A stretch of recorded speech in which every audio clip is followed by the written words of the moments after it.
Tonight, our attention is on Buhari presidency, the rule of law and human rights. We will be talking to the Minister of Justice and the Attorney General, Abubakar Malami. And the House of Representatives Speaker Femi Gbajabiamila believes it's a failure of government if security situation is not fixed. We get details of his views as Parliament resumes plenary.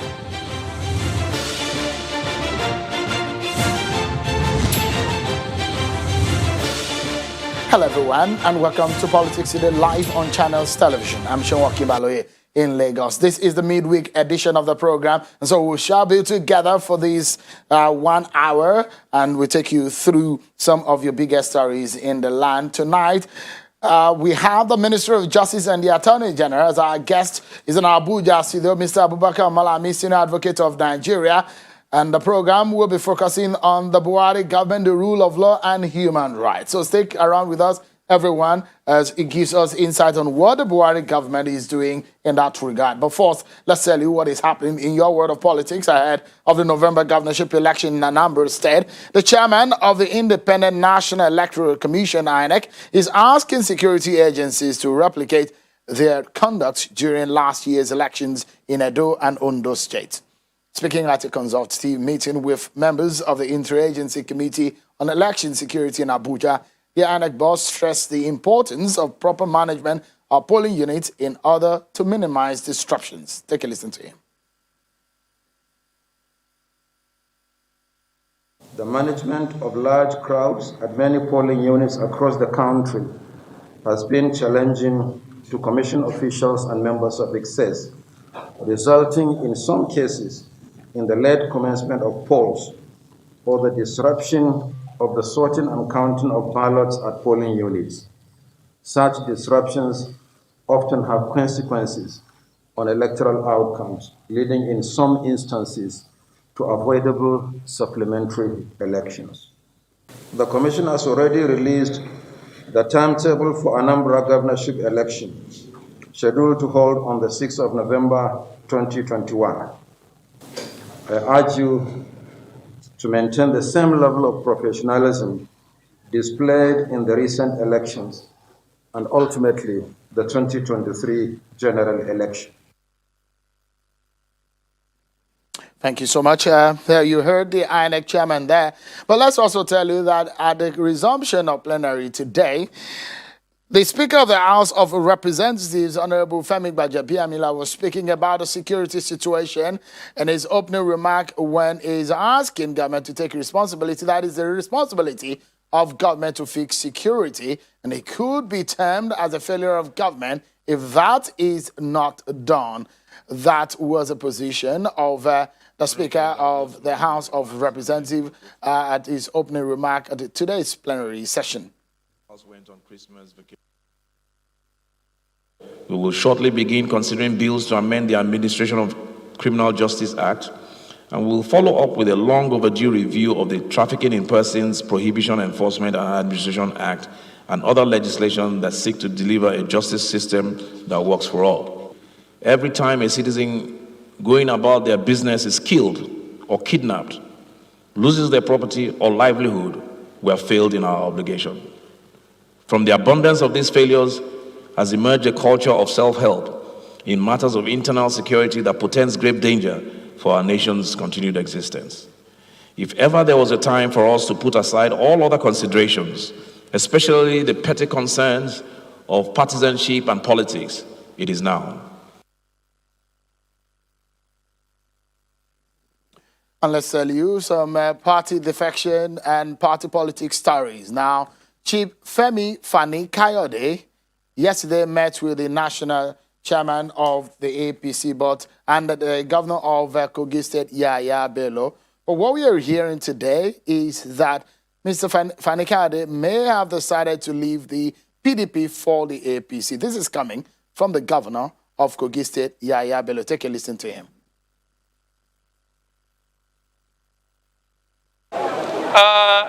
Our brother and friend, Chief Femi Fani-Kayode, has joined our party in good faith. For the youth. He is joining our party to come and add his own positive energy and make contribution into ensuring that APC is a party to beat. Remember, Chief Femi Fani-Kayode was a foundation member of this great party. Well, you heard the governor of Kogi State, who incidentally is also the chairman of the Mobilization for Youth, Women, and People Living with Disabilities in the APC. Well, Mr. Fani-Kayode yesterday met with the national chairman of the APC and Governor Yahaya Bello, where he said they discussed the state of the nation, national issues, party politics, and the way forward. And sources are saying that the talks across party lines may become a defection story ahead of 2023. Well, that means they may not be far away from the truth. But Mr. Fani-Kayode himself had gone to Twitter, and this is what Mr. Fani-Kayode said on Twitter. He said, quote, "Though we have had meetings across party lines and we are in a season of political consultation, I have not left the PDP." Some readings in that tweet, isn't it? The story of defection might be true, but perhaps is not left just yet. So we'll see how this unfolds anyways. So let's get you some updates on some of the political stories that you need to know right now on our political roundup.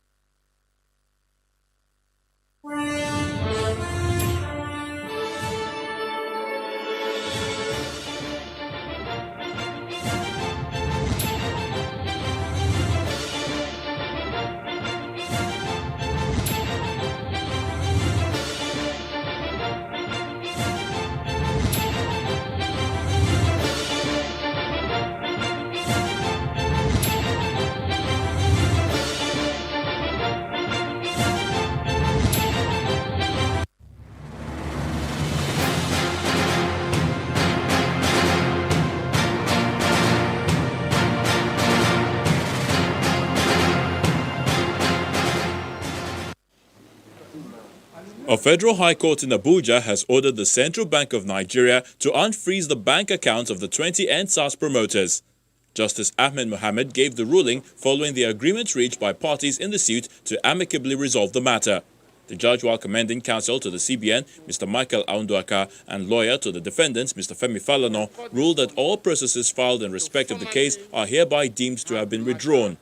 Justice Mohammed then set aside the November 4, 2020 order and ordered that all the accounts of the affected persons be immediately defreezed. Thank you very much. God bless you. The chairman of the Southwest PDP Reconciliation Committee, Prince Olagosi Oyinlola, has stressed the need to reconcile all aggrieved factions in the party in order to avert defeat in future elections. The PDP chieftain stated this while fielding questions from newsmen after meeting with the members of the party in Ondo State. The chairman of the Southwest PDP Reconciliation Committee, former governor of Osun State, Prince Oyinlola, met behind closed doors with members and leaders of the party, and at the meeting held at the state secretariat of the party in Akure, the state capital, had in attendance leaders of the party at the state level and across the 18 local government areas of the state. However, the aggrieved faction of the party, led by the former chairman of the party in the Southwest Zone, Eddie Olafeso, did not turn up for the meeting.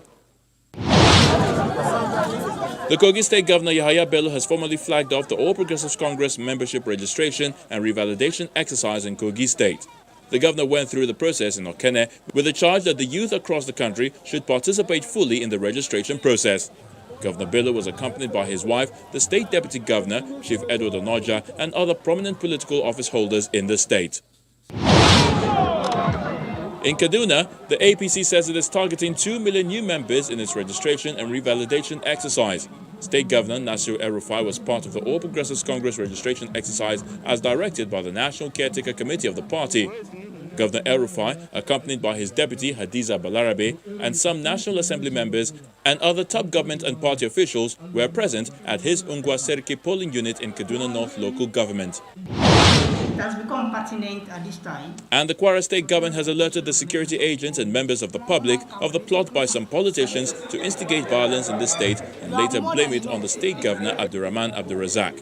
The chief press secretary to the governor, Rafiu Ajakaye, made this known at a news conference in Ilorin, the state capital.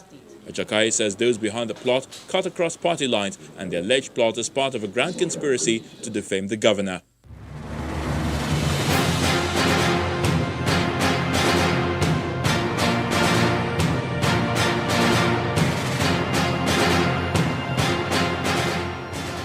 Thank you so much, everyone, for staying with us. So within the next few minutes, we shall be having a conversation with the Minister of Justice and the Attorney General of the Federation. Senior Advocate of Nigeria, Mr. Abubakar Malami, is in our Abuja studio. We shall be engaging him on the issues of rule of law and human rights under the President Muhammadu Buhari administration. Thank you so much, the AGF and Minister of Justice, for your time tonight on the program. Let's begin the conversation from perhaps one of the biggest stories in the land, which of course caught the attention of the world when the hashtag EndSARS protest came about. The CBN took a decision to freeze the account of some of these young people. But the court today has asked the CBN to unfreeze the account. But as a federal government, and you are the legal advisor to the president and to the federal government, and you are the chief law officer of the federation, give us a sense of the decision of the federal government to make this move. Well, Sheun, as far as the issue of human rights generally, not with particular exception to the issue of perhaps the order of the court directing the unfreezing of the accounts of EndSARS protesters is concerned, the bottom line as far as the human rights position in Nigerian state is concerned is constitutional. Right to personal liberty, right to life, right to freedom of judgment, freedom of movement, and right to freedom of association, among others. And indeed, the freedom to own properties, movable and otherwise, is constitutionally guaranteed. But then, you must naturally strike a balance within the context of the sanctity of the constitutional human rights guaranteed.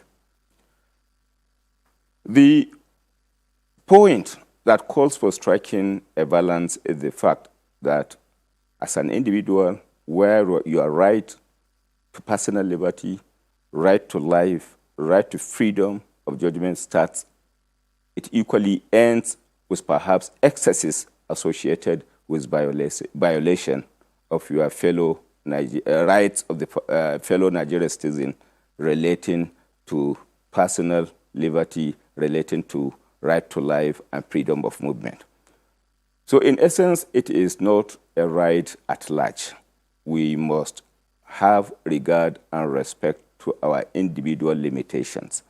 The fact that you have a constitutional right to freedom of movement, right to freedom of association, right to life, does not mean, in essence, that you can as well violate the right of a fellow citizen. So it is about striking a balance, operating within a limit that you should not be seen in the exercise of your right to freedom of movement, right to personal liberty, right to life. You should not be seen as infringing on the right of others. That is where the striking, the balance component and element of it comes into play. Now, coming to the specific question with particular reference to the order of the court directing the unfreezing of the accounts of EndSARS protesters. Well, the court order is granted, but then you need to take into consideration a lot of other factors with particular reference to the compliance with the court order. And within the context of striking the balance, the options that are available to the government are multiple.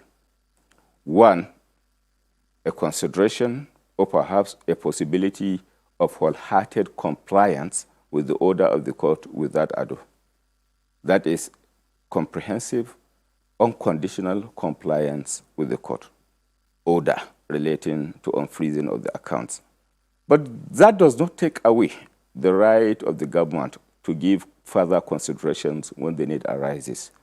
A consideration, for example, of exercising the right of appeal against the order if the need for so doing arises, and coupled with the right of appeal, perhaps filing an application for stay of execution of the order, or perhaps an application for variation of the order, among others.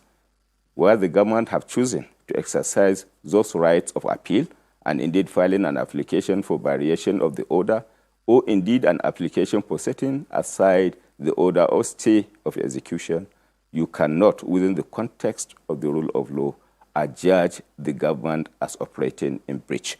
So what I'm laboring to state in essence is right to freedom of expression of, rights to freedom, with particular reference to the right to life, personal liberty, freedom of movement, association, ownership of goods, movable and immovable, inclusive of the ownership of accounts, or perhaps compliance with the court order, is not a hook, line, and sinker arrangement.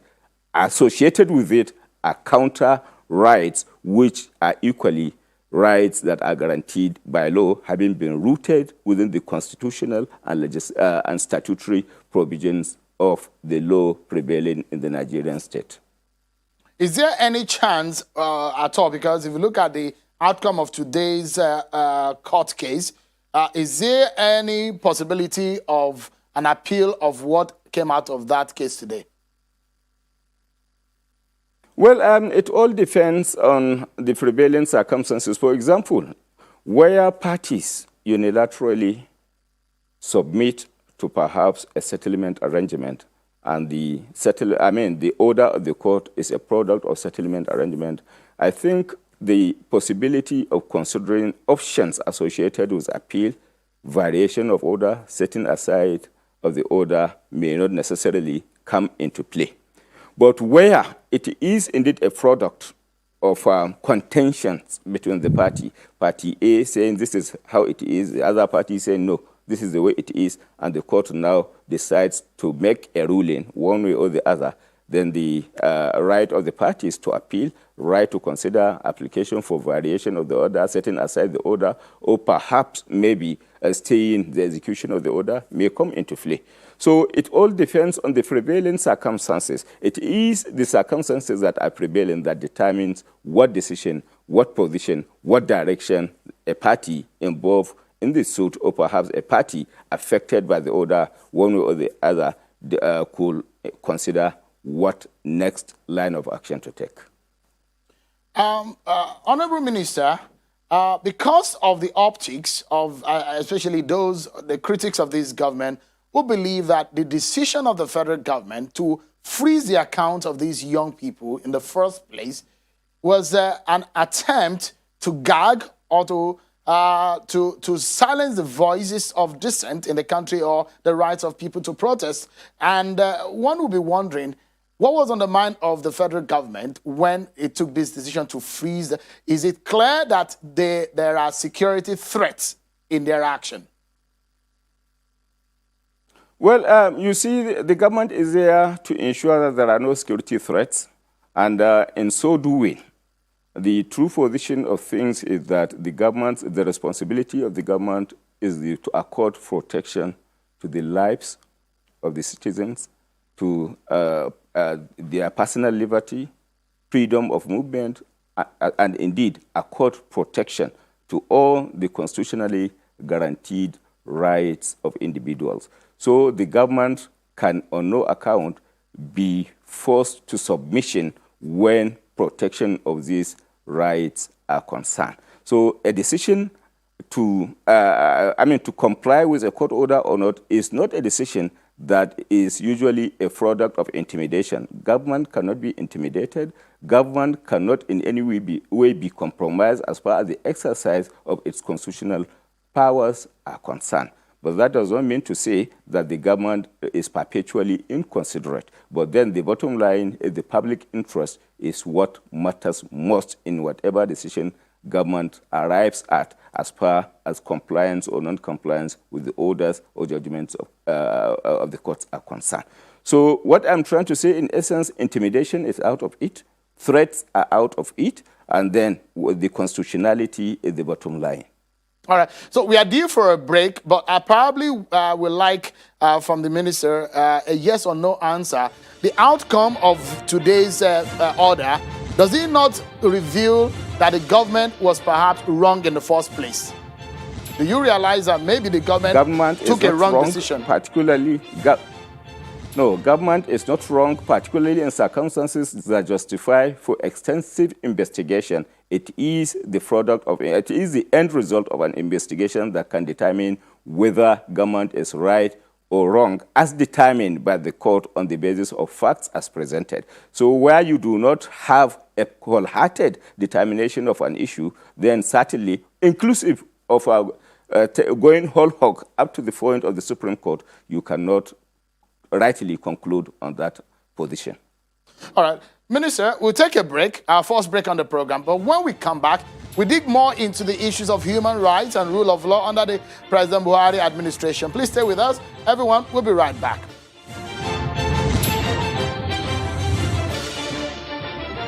Thank you so much, everyone, and welcome back to the program.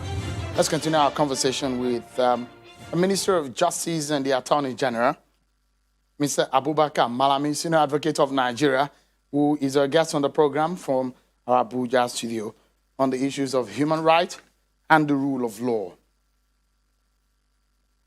Honorable Minister, let's get started again. And I'd like to know the records of the Buhari government. A lot of your critics will say that it's not been so good. But let me ask you, are you satisfied with the human rights records of the administration in which you are serving? I'm asking this question because of cases of human rights violation by agents and agencies of government, including the police, DSS, the military, customs, and several other agencies. What have you done as the AGF to curb these violations and bring perpetrators to justice? Well, I think in assessing the human rights records with particular reference to violation of the government of President Muhammadu Buhari, the proper index to determine whether we have indeed live up to expectations or not are the international records, among others. Let me, for example, begin by referring you to the report recently released of the International Committee for the Protection of Journalists. This is the first time ever the coming in place of Nigerian state in existence that Nigeria is taken out of the index of violators of rights of the press with particular reference to freedom of expression. And I think, considering the volatility of relationship nationally and universally between the government and the journalists, with particular reference to the lack of harmony as far as the relationship is concerned, a state, or perhaps indeed a nation, that achieved a feat of having itself taken out of violation index by International Committee for the Protection of Journalists goes indeed to establish the fact that Nigeria, under the leadership of President Muhammadu Buhari, has indeed done wonderfully well as far as the index of human rights compliance is concerned. And that, you rightly agree with me, prevails all over, not only as it relates to relationship with the press and journalists, but as it relates to the rights and indeed the protection of the rights of the citizen. Again, taking you back home with particular reference to the human rights posture of President Muhammadu Buhari, I think, and I am certain, that the administration of President Muhammadu Buhari was the first administration ever in the history of Nigerian state that has given effect to the recommendations of the National Human Rights Commission, with particular reference to the settlement of certain financial recommendations made as it relates to APO 6 for that matter. So the National Human Rights Commission has over time been a toothless dog as far as application and compliance with the recommendations are concerned, and the government of President Muhammadu Buhari has given effect to such considerations. Perhaps, maybe, I think the government of President Muhammadu Buhari has been very and indeed extraordinarily lenient with the human rights protection, and that was indeed what caused the problem associated with the violations of the NSAS protest. Take, for example, no nation in the world could have tolerated a situation whereby over 200 of its policemen were killed in the process, in the purported process of expression of freedom of expression. Nigeria has tolerated that. No nation in the world could have tolerated the idea of destruction to its security institutions. I think over 20 police stations or more, I'm not certain of the number, but certainly they were multiple, were destroyed in the course of NSAS protection. And the government has a responsibility in the circumstances to ensure protection to lives, protection to personal liberty, protection to freedom of movement and of individuals. And here we are confronted with a situation whereby NSAS protesters blocked roads, caused mayhem, caused death, caused destruction, and they were significantly tolerated to a certain extent.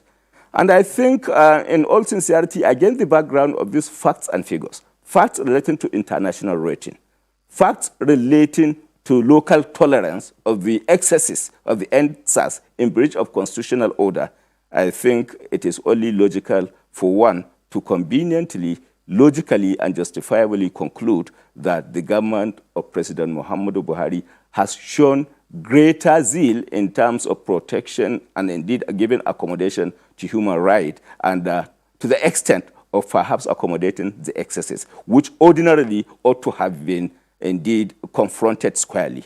So I think as far as the human rights record of the government of President Muhammadu Buhari is concerned, I mean, the fact speaks for itself.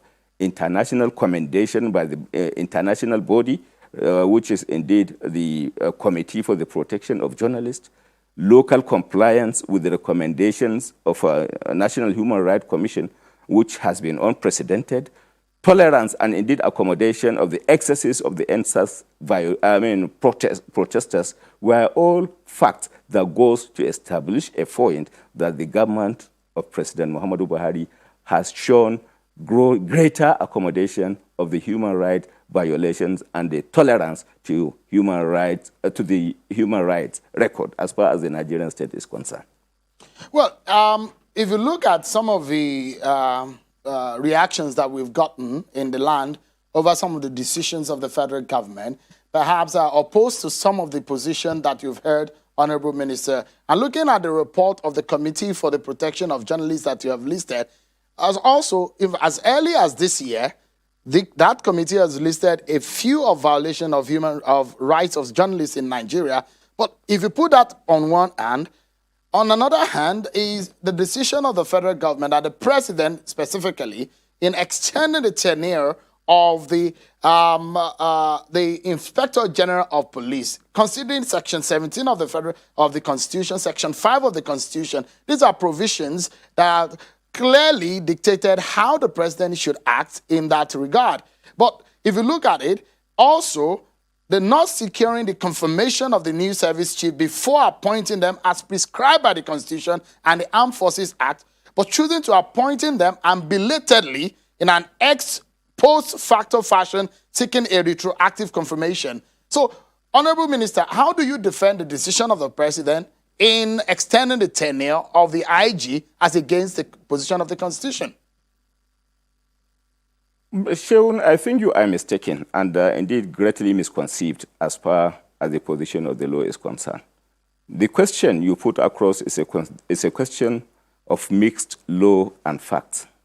It's not a question that you can simplicity answer without recourse to facts. You must have factual foundation on the basis of which the law can come in place for the purpose of ascertaining the answer associated with the question. How do I mean, Seun? If you are talking of an extension of a tenure of an IG or perhaps Inspector General of Police, first thing that you need to be certain and sure of are the official records relating to perhaps his date of birth, official records relating to his service period, official records establishing when he joined service, when he is due to retire, official records establishing the communication of the termination of his, term in office, communicating same to the president. Official record establishing when the president has taken steps or action over the notification of time, the tenure of the Inspector General of Police. Without you presenting to the public this incidental and associated official records establishing this factual background, the law relating to the constitutional provisions you have cited with particular reference to the tenure in office of the Inspector General of Police can certainly not be answered judiciously, effectively, and legitimately.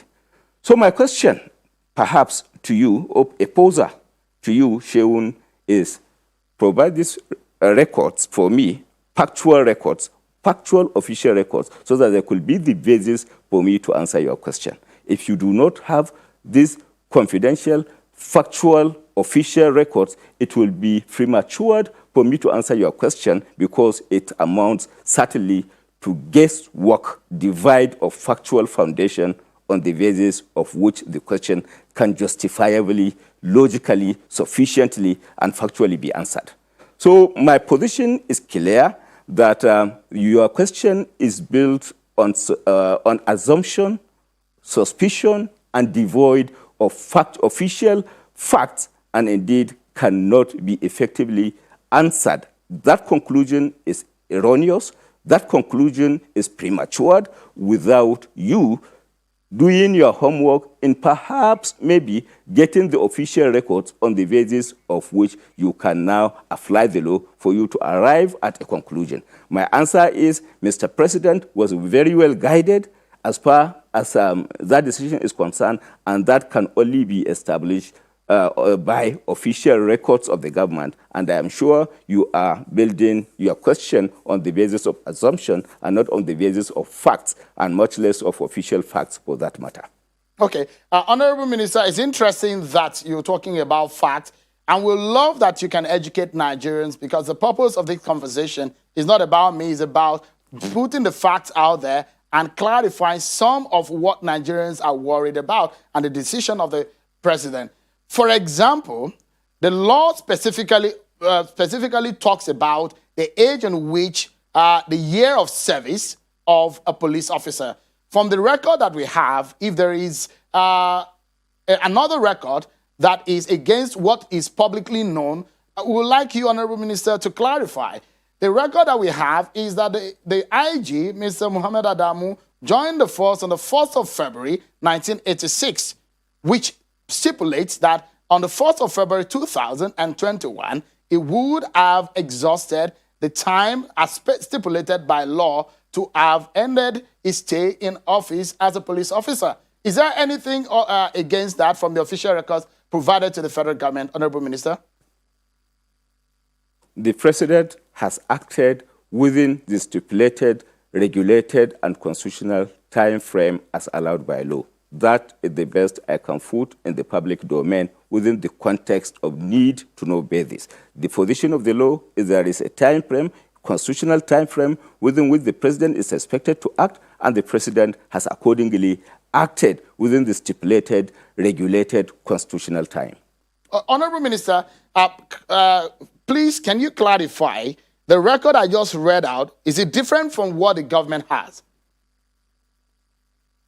I am talking of time within which the president is expected to act with the record, with the stipulated record you are making reference to, and I'm telling you the president has acted timeously and indeed has acted within the regulated time as stipulated by the Constitution, with particular reference, with factoring to mind the fact that Mr. President has to act for the purpose of extension at a time when the IG remains a police officer within the context of the law.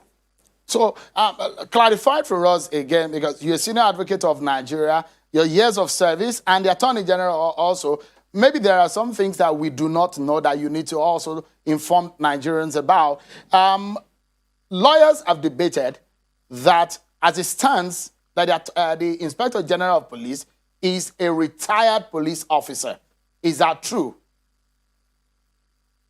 Lawyers have debated outside the factual situation without being abreast and fully abreast with the position as it relates to the time within which the president was expected to act and within which the president has acted. So if a lawyer is not indeed in custody, is not in position of correspondence establishing the time within which the president has acted, I think that argument is baseless because the factual circumstances, factual foundation, and factual information that he requires that could have been the basis of his arriving at a decision one way or the other were not at his disposal. So a lawyer that argued without official correspondence establishing the sequence and circumstances of the actions of the president, when the actions were carried out, what happened, and then what the prevailing circumstances, was indeed a baseless argument that is not rooted in facts in respect of an issue over which you require facts for you to act. So acting in vacuum, devoid of factual situation, devoid of official correspondence, is indeed an argument that is baseless because the factual foundation required for the application of the law are not at his disposal. So, AGF, give us an understanding. The portion of the law you're talking about, is it the Constitution or the amended Police Act of 2020?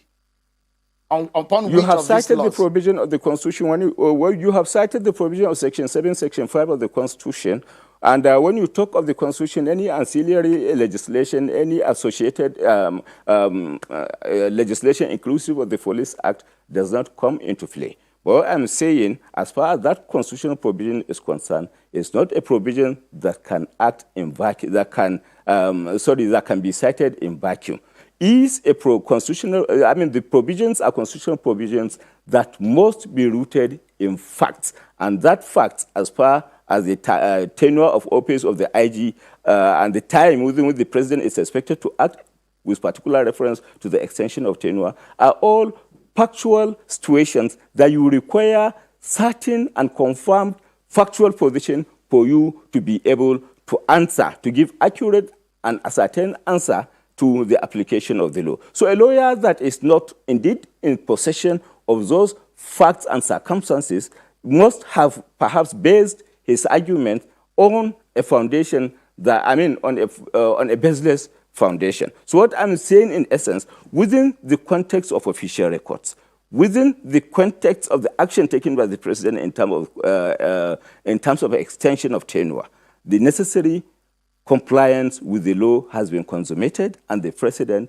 worked and indeed acted within the context of the law with particular reference to the timing, with particular reference to the consideration of the law as it relates to tenure extension of the Inspector General of Police. So what about the service chiefs? In that regard also, the argument out there that they perhaps should have gotten, the president should have written to the National Assembly before making the appointment, should have been confirmed before the president make an appointment.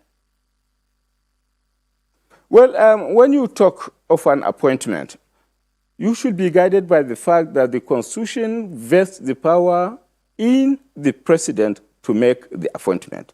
Well, the component relating to confirmation of the Senate is there. So the Constitution has not taken away the power of the president to make an appointment, but then has equally recognized the component, the element of confirmation by the Senate. So the appointment is something that the president is constitutionally vested with the power to do. And then referral to the Senate for the Senate to do the needful is equally considered by the Constitution. So the appointment component, the simple question arising from the Constitution is whether the power is vested in the president for appointment. Yes, the answer to the question is clear and concise. Yes, the president is invested with the power to appoint. The president has now appointed. What is it that is further expected of the president of an appointment? Processing them, same to the Senate for confirmation. So the appointment, the power to appoint, vests in the president, and he has exercised it. The power to confirm is vested in the legislature, and same has been transmitted to the legislature. So the fact remains that he has the constitutional power to appoint, and he has appointed. The fact further remains that the appointment should be first onto the Senate for confirmation, and it has been confirmed. So these are two distinct and separate things. If at the end of the day, the appointment is not confirmed by the Senate, so it doesn't stand. So the appointment, right to appoint, is constitutionally vested, but then is contingent on the confirmation of the Senate. If the Senate confirms, so be it. If it doesn't confirm, then in essence, that means in essence, Mr. President has to reconsider the appointment. So that is the true position of things. All right. So if the President now intimates the Senate that I have appointed so person, is because the Constitution is direct, positive, and clear that he can indeed appoint. But then what? What happens after the appointment? Pass on to the Senate for confirmation. So the language of the Constitution is not that the President must have the Senate confirmation before appointing. The President can appoint. The operative word that is considerable within the context of the Constitution is that the President can appoint, not that the President can only appoint after confirmation.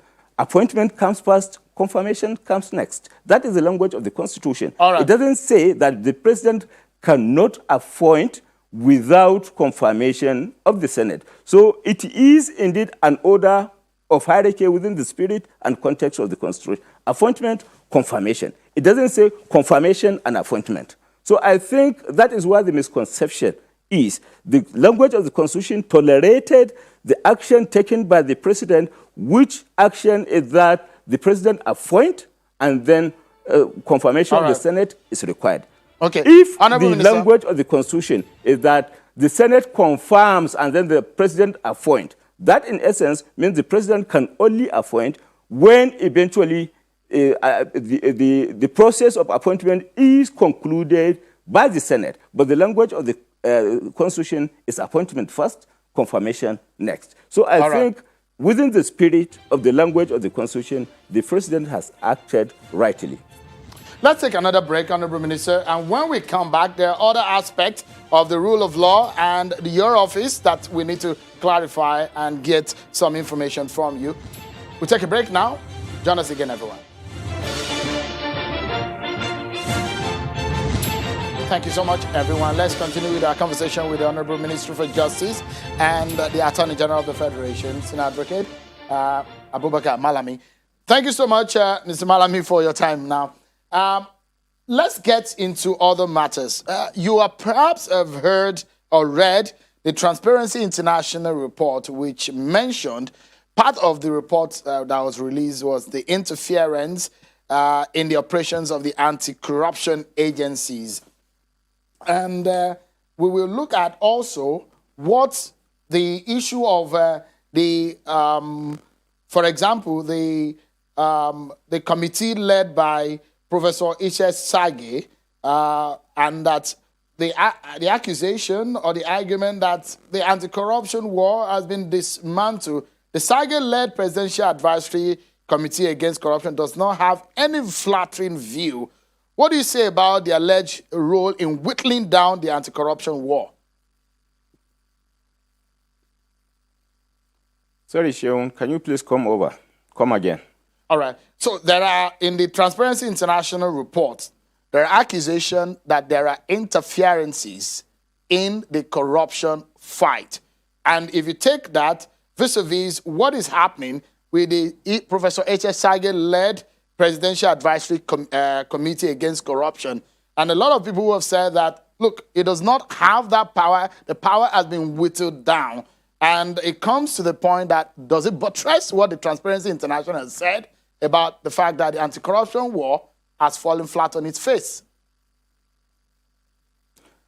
Well, it depends on the variables that were taken into consideration by Transparency International in arriving at that decision.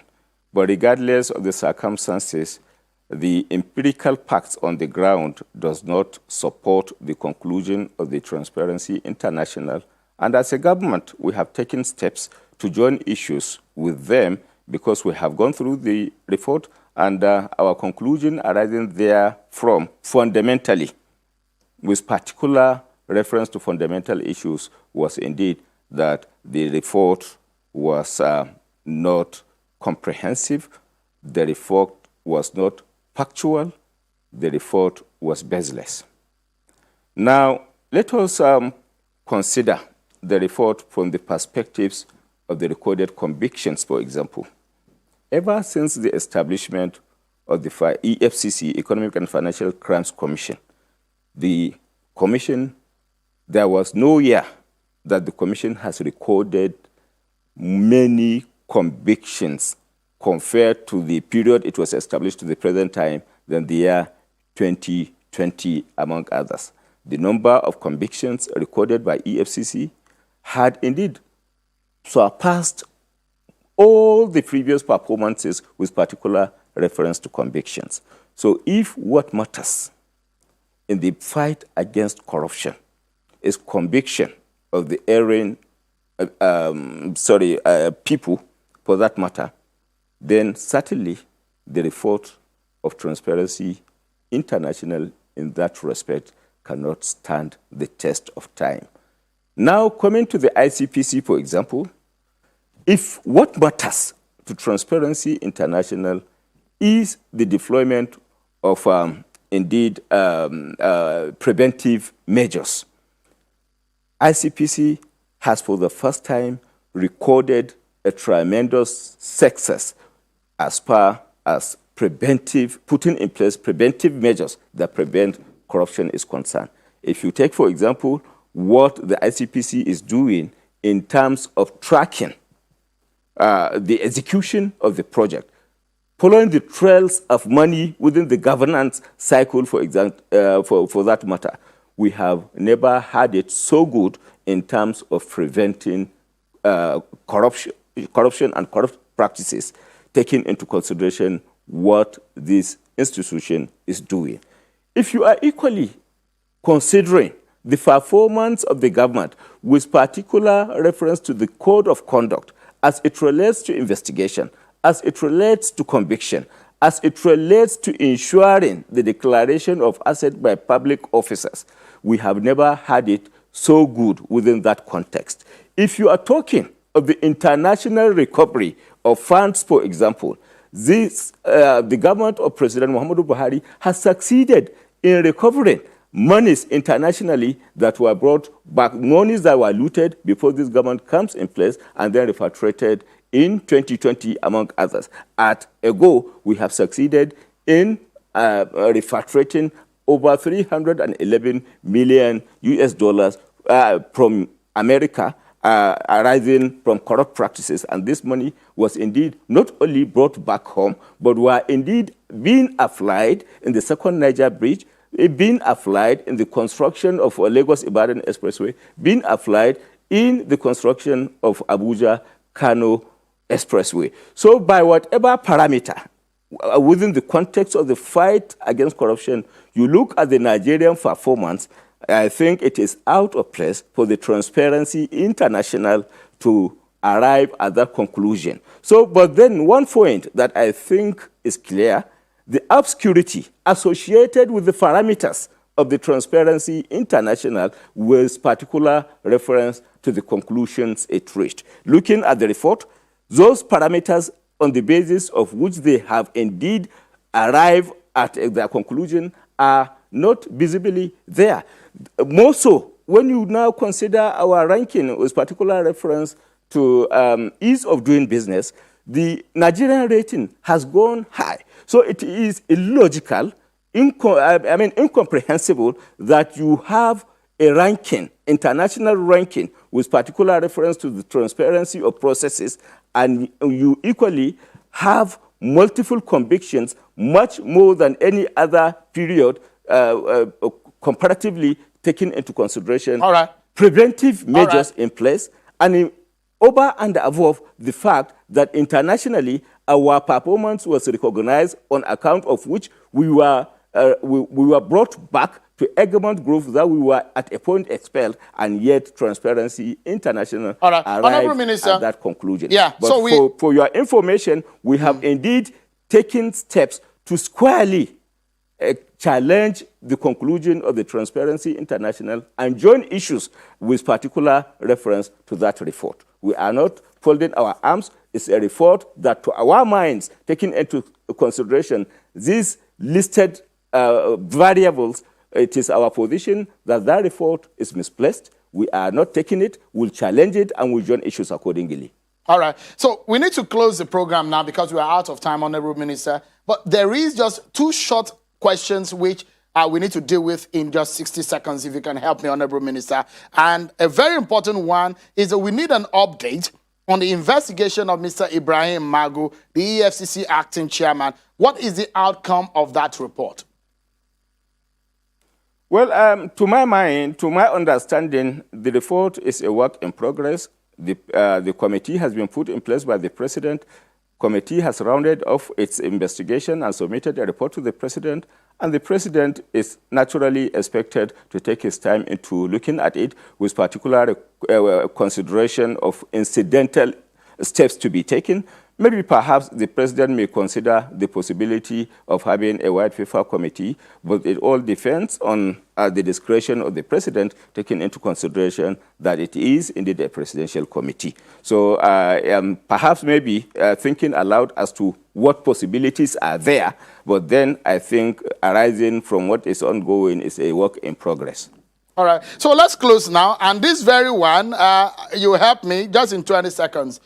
Have you seen your posters of you wanting to become governor? It's around town. I'm very sure that your aides may have told you about it if you have not seen it. What's your political plan? You want to be governor in 2023, Honorable Minister? My political plan is to remain actively in politics regardless of the context for a political office, elective office or otherwise. I am a politician, a private legal practitioner, and I intend, and a businessman for that matter, and I intend after my stay in office, after my tenure in office, to continue such engagement politically, legally, and indeed business-wise. Honorable Minister for Justice and the Attorney General of Federation, Mr. Abubakar Malami, Senior Advocate of Nigeria, thank you for coming. But there is a whole list. I have almost 10 pages of questions that I would like to engage you with. But I do hope if you can give us a commitment that you will promise to come at some other dates that you agree on. Can we take that promise, Honorable Minister? I have it on record that I have never turned out an invitation by channels, and I will continue to stand by that commitment of honor. Thank you so much, Honorable Minister, for coming tonight. I appreciate it. That's our show for tonight, and the conversation will be the Honorable Minister for Justice, Abubakar Malami. Thank you, everyone, for watching. I'm Sean Kimale. Bye-bye.